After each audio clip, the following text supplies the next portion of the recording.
The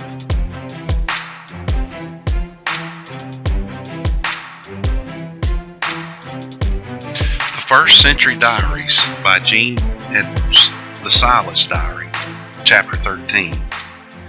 When Paul and Barnabas reached the house of the son of Jupiter the next morning, they found a large room already full of eager Gentiles. Many had to stand. Paul was too ill to speak, so that joy fell to Barnabas. The first thing he did was teach everyone how to sing a psalm, and they loved it. Then, sitting on the floor, Barnabas told his story. Most of these Gentiles had never been to the synagogue, so they had no context for knowing how to conduct themselves. Over and again they interrupted Barnabas with questions and comments. Barnabas loved it. His wit brought smiles and laughter to a room full of people who rarely smiled, more rarely laughed, and had never sung. When Barnabas was finally able to bring his message to a conclusion, they sang again and again. Paul wept through the entire meeting. The meeting ended, or so it seemed, but no one departed. Everyone wanted to stay with the others just a little longer. On and on they talked. The primary subjects of discussion were how often they could meet and how they would get to all the gatherings. For a room filled mostly with slaves, there was no lack of variety. Discussion was fervent. Finally, they turned to Barnabas and asked, "Can you come every morning and every evening? There will always be someone here." Barnabas and Paul looked at each other in wonder. Paul asked, "Every morning? Every night?" "Yes," they responded. "That way everyone will have a chance to participate in the meetings." "All right," Paul agreed. "And I'll feel stronger later. Then I'll tell you my story." Paul and Barnabas could not have guessed they would be telling their stories and the stories of others over and over to a people who never tired of hearing them or of interrupting. Finally, reluctantly and impoverished people now brimming with the life of God left the meeting place as free ones back to their slavery, yet not slaves at all. Paul slept the entire day. That night there were again torches and guards, just as Dardanus had promised. And as promised, Paul told his story, but not before these new holy ones had sung the psalm Barnabas taught them, over and over again. This was not a synagogue. These new believers got up and walked around, talked to one another, even as Paul talked, and interrupted Paul continually. Once Dardanus got up, walked to the door, and yelled orders at the guards. Everyone laughed, and Paul could not have been more pleased. He had at last found his true home. That night, these almost heathen, not fully Christian Gentiles learned another song. There was no counting how many times those dear people sang those two songs. By the time I met them several years later, they were singing like angels at Bethlehem, and they seemed to know 1,000 songs by heart. As the days unfolded, the new believers became ingenious at ways of helping one another to get to the meetings. They exchanged tasks, took one another's place, and escorted one another through the city in groups.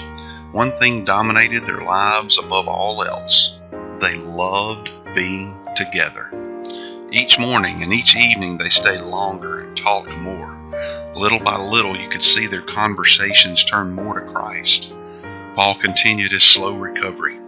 In the meantime, new things began to take place in the lives of these Gentiles. Amazing things. Paul and Barnabas moved to an inn inside the city walls. One day when Paul returned to his room, he found a meal prepared for him, laid out beautifully on the floor. "The sisters," he whispered, "God bless them." It was all he could say, for he knew their poverty, and this meal was no small thing. This meal, this gesture of love, was something these people had never known before. Poverty was too great, life too hard for such things as kindness and giving. Further, these dear ones had nothing to give. Paul stared at the meal spread out in his room, knowing the enormous sacrifice that it represented. If there were 15,000 people in Antioch of Pisidia, perhaps 500 of them, a handful of wealthy Greek and Jewish merchants, used money. The other 14,500 traded and bartered. For them, a handful of grain constituted a day's earning, and that was barely enough to feed a family. This meal represented a truly sacrificial gift from perhaps a dozen households. Each sister had taken a little food from her family's daily portion of grain, and out of newborn love for Christ and for one another, they had created this meal. Paul bowed down before the meal and wept. Then he relished it for more than an hour as he thanked God and wept over every bite. The love of Christ in these new believers was finding divine expression from within. As Paul ate, he repeated the name of every believer in the ecclesia.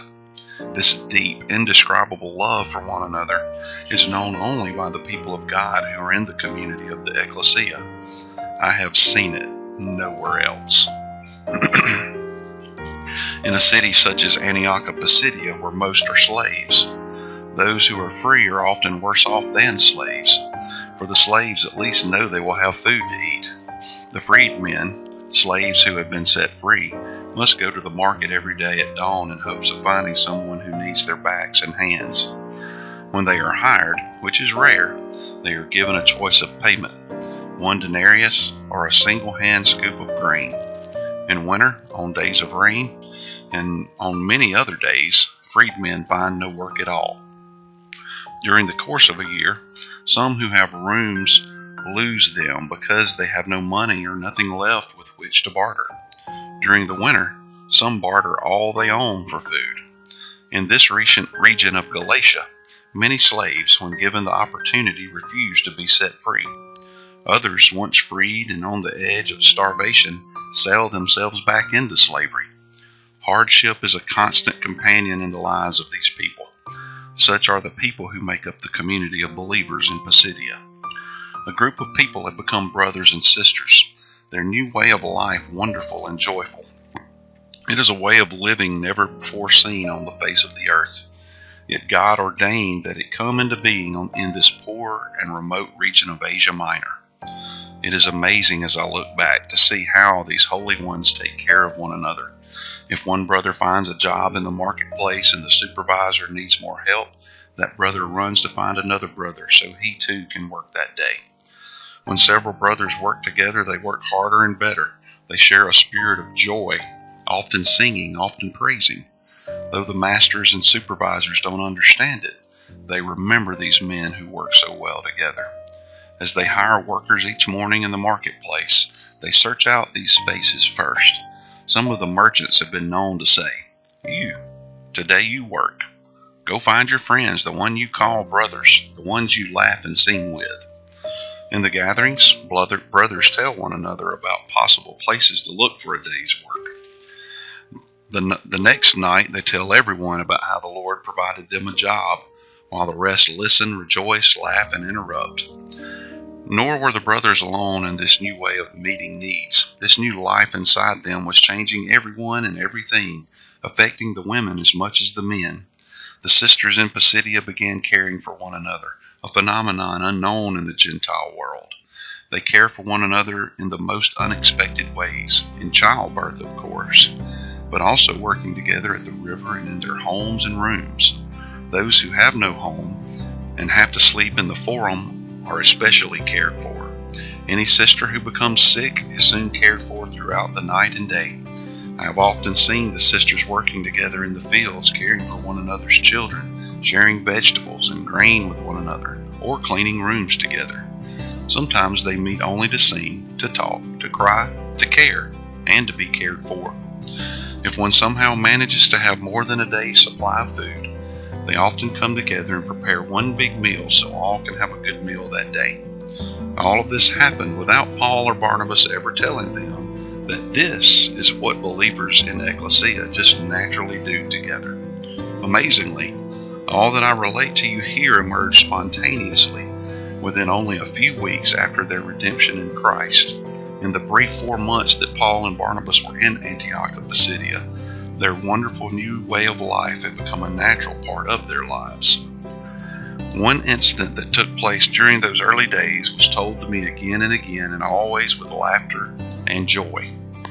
It involved a brother named Epithius, who was a Phrygian slave. Epithius had a hard master.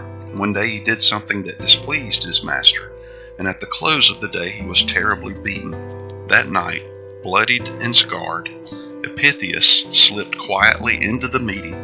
Everyone recognized that he had been beaten, but they insisted Epithius tell what had happened. Epithius was reluctant, for he was despondent and in much pain. Paul began talking to Epithius. The room fell silent. I do not know exactly what Paul said, except that he began to tell Epithius about the high place that he, Epithius, held in Christ. As Paul continued, everyone in the room began to cheer and cry. Then Barnabas trumpeted an exhortation to Epithius that shook the room. A Roman guard came running to the place of the meeting, thinking it was a riot. He looked in and muttered, "Oh, it's only them." All the holy ones came to their feet and pressed in around Epithius, calling out exhortations and encouragement and telling him what he looked like to God through Christ. But the high moment came when Epithius began to exhort the others and claim that high place in Christ. Suddenly Epithius looked like a king and his master a slave. Everyone was shouting, praising, and crying. It was a most glorious hour, ending just before dawn in hugs and embraces. Then there was the crisis that arose when Dardanus was ordered to war.